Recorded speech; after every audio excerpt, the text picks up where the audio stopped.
Oh, kakak KTP nyo. Kakak kagak ada, KTP kagak ada. Sabuh rumah kata mitang capat lah nak menempat ni. Kak. Berapa kilo hemat agam je pilih nak umput dengan nabut tu. Jangan main tepung order tepung 16 kilo tu.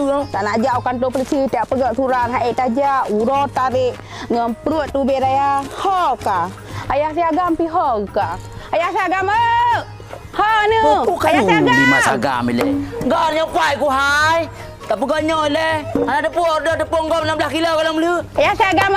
God, mas agam, God. Alah, hai mas agam, bukan rutai le kata le, pukiro le menyanpi. Irannya ni pegang. Kakak kagak ada. KTP kagak ada. Nya punya tak pegang lain pek tajak kantor polisi. Kedai handphone tu tajuk kantor polisi tu uang murah.